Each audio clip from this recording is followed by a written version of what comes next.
Hi everyone, welcome to news based trading. ఈరోజు మనం క్లియర్గా మార్కెట్లో హయ్యెస్ట్ ఇంపాక్ట్ని క్రియేట్ చేసే గ్లోబల్ ఎకనామిక్ ఈవెంట్ అయినటువంటి యుఎస్ ఫెడ్ మీటింగ్ గురించి మనం డిస్కషన్ చేయబోతున్నాము. యుఎస్ ఫెడ్ ఇంట్రెస్ట్ రేట్స్ అనేవి మార్కెట్లో ఎలాంటి అప్ అండ్ డౌన్స్ని క్రియేట్ చేస్తున్నాయి, అందుకు గల కారణాలు ఏంటనేది మనం క్లియర్గా ఈ వీడియోలో డిస్కషన్ చేయబోతున్నాం. మీరు క్లియర్గా స్టాక్ మార్కెట్లో యుఎస్ ఫెడ్ ఇంట్రెస్ట్ రేట్ ద్వారా మార్కెట్లో క్రియేట్ అవుతున్న ఈ హై వోల్టాలిటీస్కి కారణాన్ని మీరు క్లియర్గా తెలుసుకోవాలి అంటే, మీకు ఆ కారణం అనేది క్లియర్గా అర్థం కాలేదు అంటే మీకు ఈ వీడియో చాలా బాగా హెల్ప్ అవుతుంది. లాస్ట్ వరకు ఓపికతోని వినండి. ఓకే, మీరు క్లియర్గా చూసుకుంటే గ్లోబల్ మార్కెట్స్ని యుఎస్ ఫెడ్ మీటింగ్కి సంబంధం ఏంటి, మన టైటిల్ కూడా క్లియర్గా గ్లోబల్ మార్కెట్స్కి యుఎస్ ఫెడ్ మీటింగ్కి సంబంధం ఏంటి, అసలు సంబంధం ఏంటిది, అసలు యుఎస్ ఫెడరల్ బ్యాంక్ ఏంటి. మీరు చూసుకోవచ్చు, ఇండియాకి ఒక ఫెడరల్ బ్యాంక్ ఉంది, యుఎస్కి కూడా ఒక ఫెడరల్ బ్యాంక్ ఉంది. చూడవచ్చు, యుఎస్ నుంచి ఫెడరల్ బ్యాంక్, ఇండియా నుంచి ఆర్బీఐ రిజర్వ్ బ్యాంక్. ఇవి ఏం చేస్తాయి, మానిటరీ పాలసీస్ని ఇంట్రడ్యూస్ చేస్తాయి. ప్రతి కంట్రీకి సంబంధించి అమెరికాకి సంబంధించిన మానిటరీ పాలసీ అనేది యుఎస్ ఫెడ్ రిలీజ్ చేస్తే, ఇండియాకి సంబంధించిన మానిటరీ పాలసీ అనేది ఆర్బీఐ రిలీజ్ చేస్తుంది. యుఎస్ ఫెడ్లో ఇంట్రెస్ట్ రేట్స్ అనేటివి ఇంక్రీజ్ చేయడం, డిక్రీజ్ చేయడం అనేది యుఎస్ ఫెడ్ ఇంట్రెస్ట్ రేట్స్ అనేది తెలియజేస్తే, ఆర్బీఐ ఎంపీసీ మీటింగ్స్ అనేది, ఆర్బీఐ ఎంపీసీ డిసిజన్ అనేది ఆర్బీఐ మానిటరీ పాలసీ ఇంట్రెస్ట్ రేట్స్ని ఇంక్రీజ్ చేస్తుందా, డిక్రీజ్ చేస్తుందా అన్న విషయం తెలుస్తుంది. ఇక్కడ రెండిట్లలో తేడా ఏం లేదు, అక్కడ ఇంట్రెస్ట్ రేట్సే, ఇక్కడ ఇంట్రెస్ట్ రేట్సే. బట్ అమెరికా ఇండియా ఆ అమెరికా మార్కెట్ ఇంట్రెస్ట్ రేట్స్ అనేటివి ఎందుకు గ్లోబల్ మార్కెట్ని ఇంపాక్ట్ చేస్తున్నాయి, ఇండియన్ ఇంట్రెస్ట్ రేట్స్ అనేటివి ఎందుకు ఇంపాక్ట్ చేయలేకపోతున్నాయి. అరే, చూడగానే అనిపిస్తుంది. నేను ఆ క్వశ్చన్ అడగగానే మీరేమనుకుంటారు, అమెరికన్ మార్కెట్ ఎక్కడ ఉంది, మనది ఎక్కడ ఉన్నది, అమెరికన్ ఇన్వెస్ట్మెంట్స్ ఎక్కడ ఉన్నాయి, మన ఇన్వెస్ట్మెంట్స్ ఏంటి అని మీకు డౌట్ వస్తాయి. ఓకే, అది ఒక్కటి వస్తే పర్లేదు బాస్. బట్ కాకపోతే నాకు ఏం డౌట్ వచ్చిందంటే, అసలు ఈ ఫెడరల్ బ్యాంక్ అనేది ఎప్పటి నుంచి మానిటరీ పాలసీ డిసిజన్స్ని అనౌన్స్ చేస్తుంది, ఎప్పటి నుంచి ఇంట్రెస్ట్ రేట్స్ని కంట్రోల్ చేస్తుంది, ఇండియా ఎప్పటి నుంచి కంట్రోల్ చేస్తుంది అన్న ఒక డౌట్ అయితే వచ్చింది. ఎందుకంటే ఒక వీడియో చేసేటప్పుడు క్లియర్గా దాని ఇన్ఫర్మేషన్ అనేది మనకి పర్ఫెక్ట్గా తెలవాలి కదా. సో నేను అలా చెక్ చేయగానే నాకు ఇండియా నుంచి మానిటరీ పాలసీ మీటింగ్ అనేది 2016 నుంచి స్టార్ట్ అయింది. 2016 ఎప్పుడండి, మొన్న రీసెంట్గా. బట్ అమెరికా అనేది క్లియర్గా 1933 నుంచి ఏంటిది ఇంట్రెస్ట్ రేట్స్ అనేటివి మానిటర్ చేస్తూ ఉంది. సో ఇక్కడ మీరు క్లియర్గా చూసుకోవాల్సింది ఏంటి అంటే, అసలు ఇండియా ఎందుకు అంత లేట్గా చేసింది, అమెరికా ఎందుకు అంత ఫాస్ట్గా చేసింది, అంతేనే కదా. మీరు ఇక్కడ చూసుకోవచ్చు, America developed country. Developed country అయినంత మాత్రాన వాళ్ళు వాళ్ళ ఇన్వెస్ట్మెంట్స్ని అండ్ వాళ్ళ కంట్రీ డెవలప్మెంట్ని ఎప్పుడు ఏంటిది వీక్ కాకుండా చూసుకున్నారు మానిటరీ పాలసీ మీటింగ్స్ ద్వారా. మీరు చూసుకోవచ్చు, ఈ ఫస్ట్ మానిటరీ పాలసీ అనేది 1933లో కండక్ట్ చేశారు. బట్ ఆర్బీఐ మనకి ఎస్టాబ్లిష్ అయిందే 1935. 33 నుంచి వాళ్ళు ఏంటి మానిటరీ పాలసీస్ని ఇంట్రడ్యూస్ చేసుకుంటూ, ఇంట్రెస్ట్ రేట్స్ని కంట్రోల్ చేసుకుంటూ ఎకనామిక్ గ్రోత్ కోసం కష్టపడుతుంటే, ఆ తర్వాత ఆర్బీఐని ఎస్టాబ్లిష్ చేసిన ఇండియా ఆర్బీఐని ఎస్టాబ్లిష్ చేసిన ఇండియా క్లియర్గా ఎందుకు పాటించలేదు 2016 వరకు. పాలకులకి ఇండియన్ ఎకనామిక్ గ్రోత్ మీద ఇంట్రెస్ట్ లేదా అప్పటి వరకు, ఇప్పుడు ఎందుకు ఇంట్రెస్ట్ వచ్చింది, అసలు క్లియర్గా ఏంటి అని నాకు అనుకుంటే, నాకేమనిపించిందంటే, మనం బిట్ కాయిన్ ఇంట్రడ్యూస్ అయింది 2010లో, 2009, 2010లో ఇంట్రడ్యూస్ అయిన తర్వాత క్లియర్గా బిట్ కాయిన్ ప్రమోషన్ అనేది క్లియర్గా దేని మీద చేశారు, మనీ సర్ప్లస్. మార్కెట్లో మనీ అనేది ఎలా సర్ప్లస్ అవుతుంది, అది ఇండియన్ అది ఎకనామిక్స్ని, కంట్రీస్ ఎకనామిక్స్ని ఎంత వీక్ చేస్తుంది, గవర్నమెంట్స్ అనేటివి ఎకనామిక్స్ని ఎలా వీక్ చేస్తున్నారు ఈ మనీ సర్ప్లస్తోని అని క్లియర్గా ఎక్స్ప్లెయిన్ చేయడం చాలా మంది చేశారు. అది అందరికీ తెలవడం ద్వారా క్లియర్గా మనకి మన ఇండియన్ ఎకనామిక్ కంట్రోల్ అనేది స్టేబుల్గా ఉంచడానికి అప్పుడు క్లియర్గా నరేంద్ర మోడీ క్లియర్గా ఎంపీసీ అనౌన్స్మెంట్స్ని ఆర్బీఐ నుంచి ఇంట్రడ్యూస్ చేయాలి, మన దగ్గర నుంచి కూడా ఎకనామిక్ గ్రోత్ అనేది కనపరచాలి, ఇండియా కూడా వరల్డ్ ఎకనామిక్ లీడర్గా కావాలి, 5th లార్జెస్ట్ ఎకనామీ అయిపోవాలి మనది, తర్వాత 3rd లార్జెస్ట్ ఎకనామిక్ అయిపోవాలి అని క్లియర్గా ఏంటి ఈ ఇనిషియేషన్స్ తీసుకొచ్చాడు. అంటే ఎకనామిక్ గ్రోత్కి ఈ ఎంపీసీ మీటింగ్స్కి ఏంటి సంబంధం, నేను మాట్లాడుతున్నది నిజమే. రియలా కాదా మీరు కూడా ఆలోచించండి. ఎకనామిక్ గ్రోత్ అనేది క్లియర్‌గా థర్డ్‌కి, ఫిఫ్త్‌కి మనం ఎంటర్ కావాలి అని ఎందుకు అనుకున్నాడు? అన్ని రోజులు ఎందుకు అనుకోలేదు? అండ్ దానికోసం ఈ ఎంపీసీ మీటింగ్స్ అనేటివి క్లియర్‌గా 2016లోనే స్టార్ట్ చేశారు. అంతకుముందు ఎందుకు స్టార్ట్ చేయలేదు? ఈ ఎంపీసీ డిసిషన్స్ అనేటివి ఎందుకు ఎకనామిక్ గ్రోత్‌లో హెల్ప్ అవుతాయి అనేది మనం క్లియర్‌గా అర్థం చేసుకోవాలి. ఓకే. మోర్ ఓవర్ దట్ మనం క్లియర్‌గా మన ఎకనామిక్ గ్రోత్ అనేది ఎలా పాసిబుల్ అవుతది. బట్ అనేది మనం డిస్కషన్ చేద్దాము. అండ్ దాంతో పాటు ఈ ఫెడరల్ ఇంట్రెస్ట్ రేట్స్ అనేటివి ఎందుకు అంత ఇంపార్టెంట్ అనేది కూడా మనం క్లియర్‌గా డిస్కషన్ చేయాలి. అది డిస్కషన్ చేయాలి అంటే మనకు ఫస్ట్ తెలవాల్సింది ఏంటంటే రిజర్వ్ కరెన్సీ అంటే ఏంటిదని తెలవాలి. రిజర్వ్ కరెన్సీ ఏంటి? గోల్డ్ రిజర్వ్స్ అంటాం మనం. అంతేనే కదా! ఇండియన్ గోల్డ్ రిజర్వ్స్ అక్కడ ఉన్నాయి అంటాం. అంతేనే కదా! ఈ కంట్రీలో, ఆ కంట్రీలో ఇండియన్ గోల్డ్ రిజర్వ్స్ ఉన్నాయంటాం. క్రూడ్ ఆయిల్ రిజర్వ్స్ అంటాం. ఎందుకు? క్రూడ్ ఆయిల్ నుంచి ఏదైనా ప్రైస్ అనేది అప్ అండ్ డౌన్స్ అయినప్పుడు మనకి క్లియర్‌గా మన క్రూడ్ ఆయిల్ రిసోర్స్ మనకుంటే మనం ఏంటిది తెచ్చుకోవచ్చని క్రూడ్ ఆయిల్ రిజర్వ్స్‌ని పెట్టుకుంటాం. క్రూడ్ రిజర్వ్స్ అని. గోల్డ్ రిజర్వ్స్ ఉన్నాయి. అలానే ఫారెన్ రిజర్వ్స్ అంటాం కదా మనం. Foreign reserves. సో, ఫారెన్ రిజర్వ్స్‌లో ఏంటిది? ఏ కంట్రీ కరెన్సీస్‌ని ఫారెన్ రిజర్వ్స్‌గా పెట్టుకుంటారు? అమెరికన్ డాలర్స్‌ని. సో, ఇక్కడ మీరు చూసుకోవచ్చు మోస్ట్ ఆఫ్ ది రిజర్వేషన్ అంటే గ్లోబల్ కరెన్సీస్‌లో రిజర్వ్ కరెన్సీ అనేది 58%, 58.41% గ్లోబల్ రిజర్వ్స్ అనేది యూఎస్ డాలర్ నుంచి ఉన్నాయి. అంటే క్లియర్‌గా మార్కెట్‌లో చాలా మంది పేమెంట్స్‌కి, ఇంటర్నేషనల్ ట్రాన్సాక్షన్స్‌కి ఏ కరెన్సీని వాడుతున్నారు అంటే ఏంటిది? US dollar. ఎందుకంటే ట్రాన్సాక్షన్ అనేది లెస్ చార్జెస్‌గా ఉంటాయి. ఎకనామిక్ ఫ్రెండ్లీగా ఉంటుంది. చాలా ఫ్యాక్టర్స్ ఉంటాయి. మనం డిస్కషన్ చేయొచ్చు. ఆ తర్వాత యూరో. యూరో ఉంది అంటే మీరు క్లియర్‌గా అర్థం చేసుకోవచ్చు. యూరోపియన్ డాలర్ అనేది 20 కంట్రీస్ యొక్క కరెన్సీ అది. అది ఒక్క కంట్రీ కరెన్సీ కాదు. యూరోపియన్ యూనియన్‌లో 27 కంట్రీస్ ఏమో ఉంటే అందులో 20 కంట్రీస్ ఈ యూరో డాలర్‌ని వాడుతున్నాయి. సో, యూరోపియన్ యూనియన్ నుంచి ఆ రిజర్వ్ ఉందంటే ఒప్పుకోవచ్చు. అందుకే ఇప్పుడు రీసెంట్‌గా మనకు బ్రిక్స్ కరెన్సీని ఇంట్రొడ్యూస్ చేయాలంటున్నారు కదా! బ్రిక్స్ యూనియన్ వాళ్ళు. ఏంటిది అది? క్లియర్‌గా యూరో కరెన్సీ లాగానే అది కూడా బ్రిక్స్ కరెన్సీ లాగా వస్తది. అప్పుడేందంటే రూపీకి ఆల్టర్‌నేటివ్‌గా పేమెంట్స్ అనేటివి దాని ద్వారా చేయాల్సొస్తది. దాని గురించి కూడా ఆలోచిస్తున్నారు. సో, ఇక్కడ మీరు అర్థం చేసుకోవచ్చు. ఫారెన్ రిజర్వ్స్ కరెన్సీ అనేది ఎంత ఇంపాక్ట్‌ని క్రియేట్ చేస్తుంది అనేది. ఆ లెక్కన చూసుకుంటే ఇండియా అనేది అసలు రిజర్వ్ కరెన్సీలోనే లేదు. అంటే ఏంటిది? ఇండియన్ కరెన్సీతోని ట్రాన్సాక్షన్స్ చేసే కంట్రీస్ లేవు. అంతేనే కదా!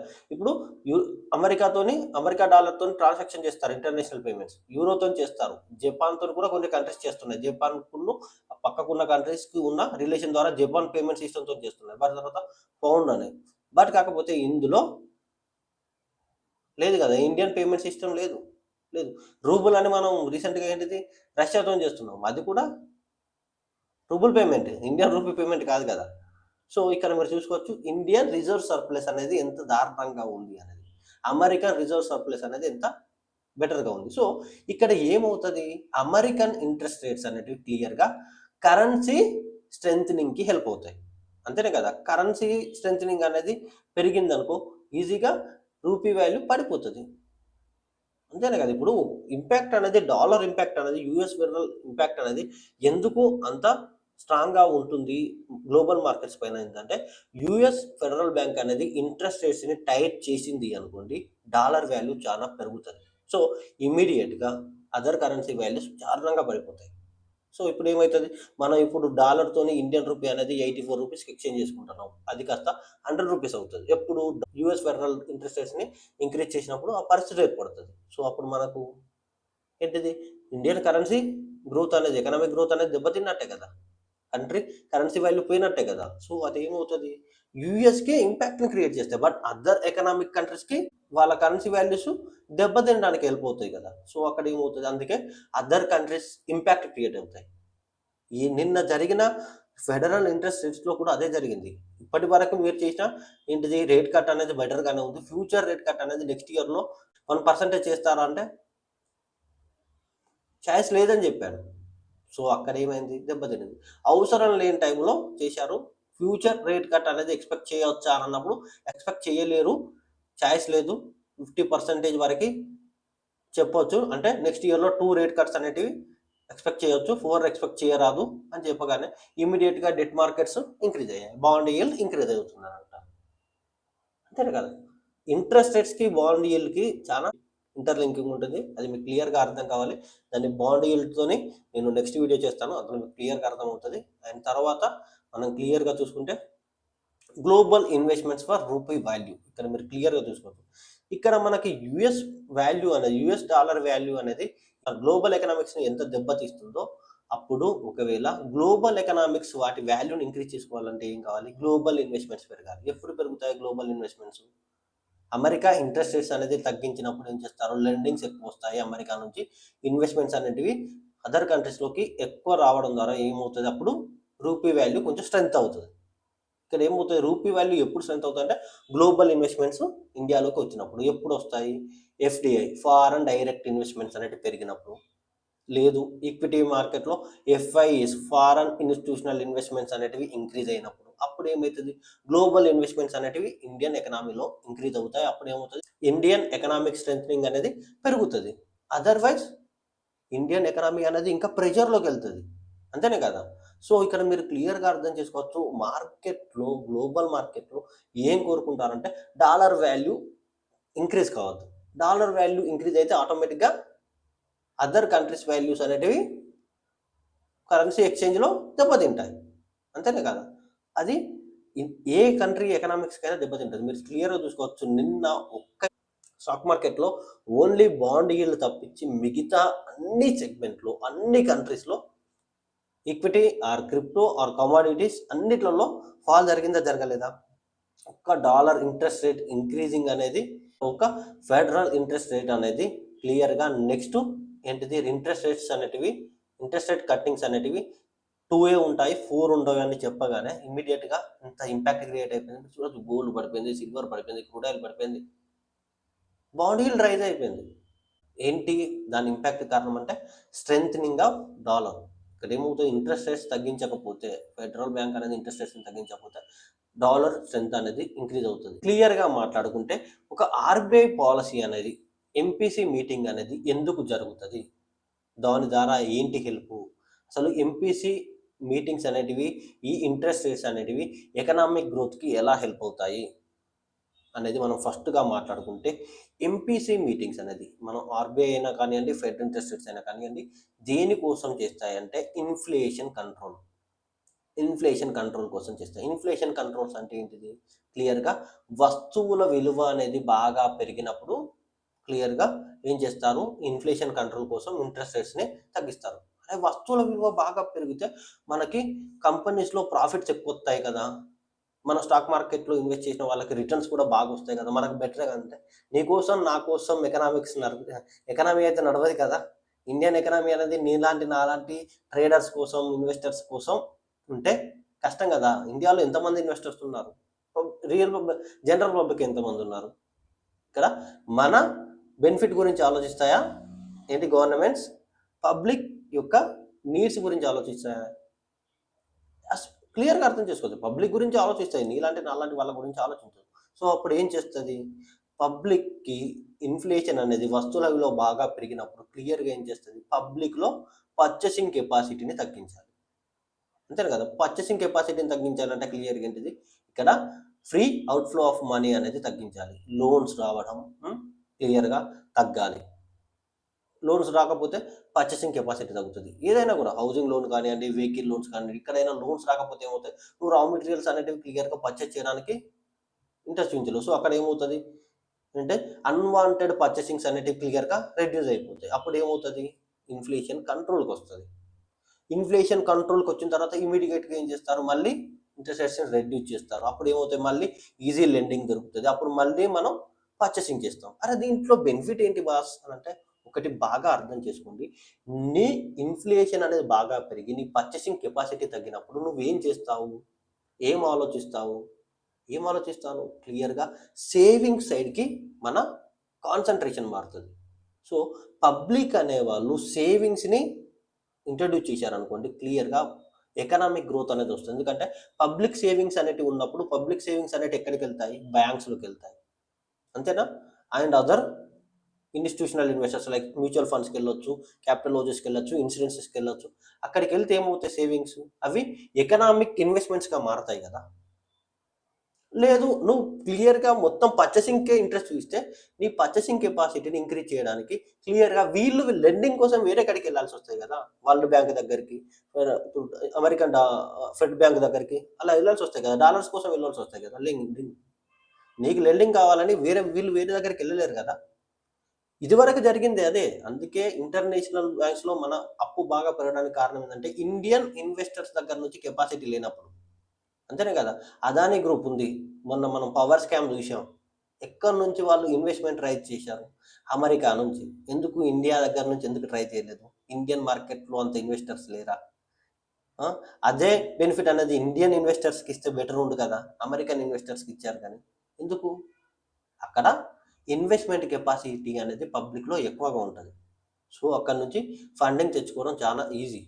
బట్ ఇండియాలో అయితే లీగాలిటీ ఫార్మేషన్స్ చాలా, అక్కడ కూడా లీగల్ ఫార్మేషన్స్ ఉన్నాయి. బట్ కాకపోతే అక్కడ అక్కడ మనం ఇన్వెస్ట్మెంట్ అనేది చాలా పర్ఫెక్ట్గా హై లెవెల్లో ఇన్వెస్ట్మెంట్ని గ్యాదర్ చేయొచ్చు. బట్ ఇక్కడ పబ్లిక్ నుంచి రావాలి అంటే చాలా మొత్తంలో రావాలి. హై పార్టిసిపెంట్స్ రిక్వైర్ అవుతారు. అక్కడ హై పార్టిసిపెంట్స్ తక్కువ రిక్వైర్ అవుతారు. సో చాలా కారణాలు ఉంటాయి. పక్కకు పడేస్తే క్లియర్గా మనకి ఇక్కడ క్లియర్గా అర్థమవుతుంది. ఇన్ఫ్లేషన్ కంట్రోల్ అనేది క్లియర్గా పబ్లిక్ని ఇన్వెస్ట్మెంట్స్ డైరెక్షన్లోకి, సేవింగ్ డైరెక్షన్లోకి వాళ్ళని కన్వర్ట్ చేయడానికి హెల్ప్ అవుతుంది. అది బాగా గుర్తుంచుకోవాలి. అది క్లియర్గా ఎకనామిక్ స్ట్రెంగ్త్నింగ్కి పనికొస్తుంది. వన్స్ ఎకనామిక్ స్ట్రెంగ్త్ అనేది ఫామ్ అయిందనుకో ఎంప్లాయ్మెంట్ పెరుగుతుంది. ఎంప్లాయ్మెంట్ పెరిగిందంటే ఇన్కమ్ జనరేట్ అవుతుంది. అన్ని ఫ్యాక్టర్స్ అనేది ఎకనామిక్ డెవలప్మెంట్కి వస్తుంది. వన్స్ క్లియర్గా పబ్లిక్ని పర్చేసింగ్ సైడ్ నుంచి క్లియర్గా వన్స్ సేవింగ్ డైరెక్షన్లోకి కన్వర్ట్ చేయడం ద్వారా. ఇప్పుడు నేను పర్చేసింగ్ కెపాసిటీ నాకు ఉంది కదా అని చెప్పేసి పబ్లిక్ అందరూ పర్చేసింగ్కి ఇంట్రెస్ట్ చూస్తే వస్తువులన్నీ తీసుకొని ఏం చేసుకుంటారు? నాకు 2 బైక్స్ ఉన్నాయి, ఒకటే వాడుతున్నాను, నో యూస్. నా దగ్గర ఇప్పుడు 4 మానిటర్స్ ఉన్నాయి, మన ల్యాప్టాప్ ఉంది, నేను ల్యాప్టాపే వాడుతున్నాను. వేస్ట్ ఆఫ్ పర్చేసింగ్ కదా. అది ఇన్ఫ్లేషన్కి కారణం అవుతుంది. బట్ దాన్ని నేను సేవింగ్ సైడ్కి వెళ్తే ఎకనామిక్ గ్రోత్కి హెల్ప్ అవుదా? That is inflation control. మీరు దాన్ని బాగా అర్థం చేసుకోవాలి. ఇన్ఫ్లేషన్ కంట్రోల్ అనేది ఆర్బీఐ అనేది ఇంట్రెస్ట్ రేట్స్ని టైట్నింగ్ చేయడం ద్వారా ఎందుకు చేస్తుంది? వన్స్ ఇంట్రెస్ట్ రేట్స్ని తగ్గించింది అనుకో, చాలా మంది వాళ్ళ దగ్గర కెపాసిటీ లేకున్నా కూడా తక్కువ రేటుకి ఇంట్రెస్ట్ వస్తున్నాయని చెప్పేసి హౌస్ కన్స్ట్రక్షన్ చేయడానికి ఇంట్రెస్ట్ చూస్తారు, వెహికల్ పర్చేసింగ్ ఇంట్రెస్ట్ చూస్తారు. లోన్స్ తక్కువ ఉన్నాయి సార్, మీరు కొనుక్కోన్నారు, ఎంకరేజ్మెంట్ ఎక్కువ. బట్ కాకపోతే అది కట్టాల్సింది మనమే అని మళ్ళీ తెలియాలి కదా. బట్ కాకపోతే ఏంటంటే తక్కువ రేట్ ఆఫ్ ఇంట్రెస్ట్ ఇంకొస్తుంది అన్నప్పుడు క్లియర్గా ఏం చేస్తారు? అప్పుడు పర్చేసింగ్ కెపాసిటీని ఇంక్రీజ్ చేసుకుంటారు. అది ఎకనామిక్ బూస్ట్ అవుతుంది. బట్ కాకపోతే ఇన్ఫ్లేషన్కి కారణం కూడా అవుతుంది. సో అది బాగా గుర్తుంచుకోవాలి. అది క్లియర్గా ఇన్ఫ్లేషన్ కంట్రోల్లో ఉంటే ఎకనామిక్ గ్రోత్ అనేది కనబడుతుంది. ఎంప్లాయ్మెంట్ అనేది క్లియర్గా ఎకనామిక్ గ్రోత్ ద్వారా వస్తుంది. న్యూ ప్రాజెక్ట్స్ని ఇన్నోవేషన్స్ని ఇంట్రడ్యూస్ చేయడం ద్వారా. అండ్ తర్వాత ఎంపీసీ అనేది క్లియర్గా ఎక్స్చేంజ్ రేట్ స్టెబిలిటీకి ట్రై చేస్తుంది. అంతేనే కదా. సో ఇన్ఫ్లోస్ అండ్ అవుట్ఫ్లోస్ని కంట్రోల్ చేయాలి. ఎక్స్చేంజ్ రేట్ స్టెబిలిటీ అని అంటే క్లియర్గా ఏంటంటే ఇండియాలోకి వస్తున్న ఇన్వెస్ట్మెంట్స్ని అండ్ అవుట్ఫ్లోస్ని, ఇండియా నుంచి వెళ్తున్న అవుట్ఫ్లోస్ని రెడ్యూస్ చేయాలి. అదేలా పాసిబుల్? మీరు క్లియర్గా చూసుకోవచ్చు. లాస్ట్ మంత్లో అక్టోబర్, నవంబర్ మంత్లో అండ్ డిసెంబర్లో కూడా అలానే ఉంది, నో చేంజ్ కొంచెం. బట్ ఇక్కడ ఏంటిది? అవుట్ఫ్లోస్ ఎక్కువయ్యాయి. ఎవరి? Foreign institutional investor. అంతేనే కదా. FDIs, foreign direct investors. ఏంటిది? అవుట్ఫ్లోస్ ఎక్కువైనప్పుడు ఏమవుతుంది? ఇండియాలో ఫారెన్ రిజర్వ్స్ తగ్గాయా? ఇండియాలో ఉన్న ఫారెన్ రిసోర్సెస్ తగ్గాయా? సో ఇక్కడ ఏమవుతుంది? ఇండియాలో ఫారెన్ ఇన్వెస్ట్మెంట్స్ ఏవి ఉండవు. అప్పుడు ఏమవుతుంది? రూపీ వాల్యూ చాలా తగ్గుతుంది కదా. ఎక్స్చేంజ్లో ఏమవుతుంది? మన రూపీలని డాలర్స్లో కన్వర్ట్ చేసుకున్నప్పుడు ఏమవుతుంది? డాలర్స్ని రూపీలోకి కన్వర్ట్ చేసుకున్నప్పుడు క్లియర్గా రూపీ వాల్యూ స్ట్రెంథనింగ్ అవుతుంది. డాలర్స్ని రూపీలోకి కన్వర్ట్ చేసుకున్నప్పుడు రూపీ వాల్యూ స్ట్రెంథనింగ్ అవుతుంది. బట్ రూపీలో ఉన్న వాటిని డాలర్స్లోకి కన్వర్ట్ చేస్తే రూపీ వీక్ అవుతుందా కదా. సో ఎక్స్చేంజ్ రేట్ స్టెబిలిటీ అనేది క్లియర్గా కావాలి అంటే ఎంపీసీ అనేది క్లియర్గా ఎకనామిక్ గ్రోత్ కోసం కష్టపడాలి. వన్స్ ఎకనామిక్ గ్రోత్ అనేది స్టేబుల్గా ఉందనుకోండి, ఇన్వెస్ట్మెంట్స్ అనేవి ట్రస్టబుల్గా వస్తాయి. దానికి గవర్నమెంట్ అనేది స్టేబుల్గా ఉండాలి. పాలసీ మేకింగ్ అనేది ఎకనామిక్ గ్రోత్కి మంచి సపోర్ట్ని ఇవ్వాలి. అలా ఉన్నప్పుడు ఏంటిది ఎకనామిక్ గ్రోత్ అనేది క్లియర్గా కనబడుతుంది. రూపీ వాల్యూ కూడా స్ట్రెంథనింగ్ అవుతుంది. ఓకే, అండ్ మీరు క్లియర్గా ఆలోచించుకోవచ్చు, రూపీ అనేది is the dependent on US dollar. మీరు క్లియర్గా చూసుకోవచ్చు, ఎందుకంటే మన కంట్రీలోకి ఇన్వెస్ట్మెంట్స్ అన్నీ కూడా డాలర్ ఎక్స్చేంజ్ ద్వారానే వస్తాయి, వేరే కరెన్సీ ఎక్స్చేంజ్ ద్వారా రాదు. సో అందువల్ల మన ఎకానమీ అనేది యుఎస్ డాలర్ స్ట్రెంథనింగ్ అయ్యింది అనుకోండి, యుఎస్ డాలర్ అనేది స్ట్రెంథనింగ్ అయింది అనుకోండి, క్లియర్గా రూపీ వాల్యూ పడిపోతుంది. వన్స్ రూపీ వాల్యూ పడిపోయింది అనుకోండి, మన ఎకనామీ అనేది క్లియర్గా, మన కరెన్సీ అనేది మార్కెట్లో చీప్గా కనబడుతుంది. సో అది మన ఎకనామిక్ గ్రోత్కి, మన కరెన్సీ స్ట్రెంథనింగ్కి హెల్ప్ కాదు. అది క్లియర్గా మన ఎక్స్చేంజెస్లో రిప్రజెంట్ అవుతుంది. అది తగ్గాలి అంటే మీరు క్లియర్గా చూసుకోవచ్చు, పాలసీ మేకింగ్ అనేది బెటర్గా ఉండాలి, జీడిపి గ్రోత్ అనేది కనబడాలి. వన్స్ జీడిపి గ్రోత్ కనబడితే, జీడిపి గ్రాస్ డొమెస్టిక్ ప్రొడక్షన్ అనేది ఇంక్రీజ్ అయినప్పుడు, ప్రొడక్షన్ అనేది ఇంక్రీజ్ అయ్యి ఎక్స్పోర్ట్స్ అనేటివి పెరిగి ఇంపోర్ట్స్ అనేటివి తగ్గినప్పుడు మనకి రూపీ వాల్యూ స్ట్రెంథనింగ్ అవుతుంది. టూ థింగ్స్లో అవుతుంది. వన్ థింగ్, ఎక్స్చేంజ్ స్టెబిలిటీ అనేది కరెక్ట్గా ఉండాలి, ఆర్ ఇంపోర్ట్ అండ్ ఎక్స్పోర్ట్స్లో మన ఇంపోర్ట్స్ అనేటివి తగ్గి ఎక్స్పోర్ట్స్ అనేటివి రైజ్ అయినప్పుడు అది పాసిబుల్ అవుతుంది. One thing imports or decrease, imports అనేటివి తగ్గి ఎక్స్పోర్ట్స్ అనేటివి పెరిగినప్పుడు, మన దేశం నుంచి వస్తువులు అనేది ఇతర దేశాలకి ఎక్స్పోర్ట్ అయినప్పుడు మనకి ఏంటిది రూపీ స్ట్రెంథనింగ్ అనేది కనబడుతుంది. అలా కాకుండా మనం వస్తువుల కోసం మన రూపీని డాలర్లోకి కన్వర్ట్ చేసి ఇంపోర్ట్స్ చేసుకున్నాం అనుకోండి, మన రూపీ వాల్యూ చాలా తగ్గుతుంది. సో ఒక కంట్రీ అనేది మార్కెట్లో దాని ఎకనామిక్ గ్రోత్ని, దాని కరెన్సీని స్ట్రెంథనింగ్ చేయాలి అంటే two factor. One is inflation control, and second thing is exchange rate stability and imports and exports. ఇంపోర్ట్స్ని తగ్గించుకొని ఎక్స్పోర్ట్స్ని ఇంక్రీజ్ చేయడం అనేది చేస్తే అది మన ఎకనామిక్ గ్రోత్కి హెల్ప్ అవుతుంది. అదర్వైజ్ అది ఎకనామిక్ గ్రోత్కి హెల్ప్ కాదు. ఇక్కడ మీరు చూసుకోవచ్చు, మనం ఫస్ట్ మాట్లాడిన మన టైటిల్ వచ్చేసి గ్లోబల్ మార్కెట్ని యుఎస్ ఫెడరల్ మీటింగ్స్కి సంబంధం ఏంటంటే మీరు క్లియర్గా చూసుకోవచ్చు. యుఎస్ ఫెడ్ అనేది ఇంట్రెస్ట్ రేట్స్ని ఇంక్రీజ్ చేసింది. ఇంట్రెస్ట్ రేట్స్ని ఇంక్రీజ్ చేసింది అంటే క్లియర్గా ఏంటిది, అవుట్ఫ్లోస్ అనేటివి తగ్గుతాయి, అంతేనే కదా. అంటే అమెరికా నుంచి లెండింగ్స్ అనేటివి తగ్గుతాయి, ఎందుకంటే హై రేట్ ఆఫ్ ఇంట్రెస్ట్ పెట్టి లెండింగ్ తీసుకోరు, అంతేనే కదా. బట్ యుఎస్ ఫెడరల్ బ్యాంకు నుంచి ఇంట్రెస్ట్ రేట్స్ డిక్రీజ్ అయ్యాయి అనుకోండి, హై లెండింగ్ కెపాసిటీ పెరుగుతుంది. ఎందుకంటే interest rates comparing to last కన్నా ఇప్పుడు తక్కువ ఉన్నప్పుడు ఏం చేస్తారు, క్లియర్గా ఇప్పుడు న్యూ లెండింగ్స్ తీసుకొని హై రేట్ ఆఫ్ లెండింగ్స్ని రెడ్యూస్ చేసుకుంటారు కదా, దాని ద్వారా ఏమవుతుంది, బాండ్ yield కూడా రెడ్యూస్ అవుతుంది. సో ఇక్కడ ఏంటంటే యుఎస్ కరెన్సీ అనేది మనకి రిజర్వ్ కరెన్సీగా ఉండడం కారణంగా మనకి ఈ ఇంట్రెస్ట్ రేట్స్ అనేటివి ఏంటిది లెండింగ్, గవర్నమెంట్స్ కానివ్వండి, ఇన్స్టిట్యూషనల్ ఇన్వెస్టర్స్ కానివ్వండి, పెద్ద పెద్ద ఇన్స్టిట్యూషన్స్ ఉంటాయి కదా, వాళ్ళు డాలర్స్ రూపంలో లెండింగ్ తీసుకోవడానికి వరల్డ్ బ్యాంక్ నుంచి కానివ్వండి, ఫెడరల్ రిజర్వ్ బ్యాంక్ నుంచి కానివ్వండి, లెండింగ్ తీసుకోవాలంటే high rate of interest pay చేయాల్సి వస్తుంది.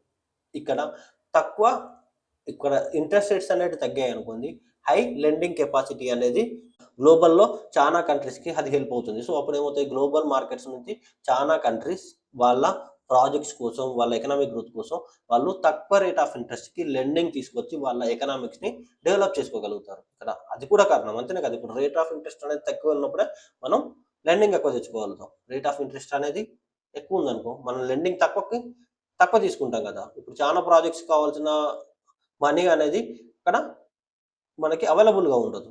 బట్ ఇంట్రెస్ట్ రేట్స్ తగ్గించాయనుకోండి, క్లియర్గా ఏమవుతుంది, లోన్స్ అనేటివి వాళ్ళు ఎక్కువ మొత్తంలో ఇవ్వడానికి ఇంట్రెస్ట్ చూపిస్తున్నట్టు. సో అప్పుడు ఏం చేస్తాం, మనం ఎక్కువ మొత్తంలో లెండింగ్ తెచ్చుకున్నప్పుడు చాలా ఎక్కువ మొత్తంలో ఖర్చు చేసి ఎకనామిక్ గ్రోత్ కోసం కావచ్చు, ఆర్ పర్సనల్ యాక్టివిటీస్ కావచ్చు, అన్నిటికీ యూజ్ చేసుకోవచ్చు కదా. This is impact of reserve bank interest rates, federal reserve bank interest rates. మీకు క్లియర్గా అర్థమైంది అనుకుంటున్నాను. ఇది అర్థం కాలేదు అంటే మీకు క్లియర్గా ఎకనామిక్ ఫ్యాక్టర్స్ గురించి ఐడియా లేదు అన్నట్టు. అది ఐడియా అనేది ఇంకా క్రియేట్ చేసుకున్న రోజు మీరు మార్కెట్లో చాలా మంచి ఇన్వెస్ట్మెంట్స్ని చేయగలుగుతారు, అదర్వైజ్ చేయలేకపోతారు. ఓకే, ఈ వీడియో మీకు నచ్చింది అనుకుంటున్నాను. Thank you for the watching. నా వీడియో నచ్చితే లైక్ చేయండి, కామెంట్ చేయండి, సబ్స్క్రైబ్ చేయండి.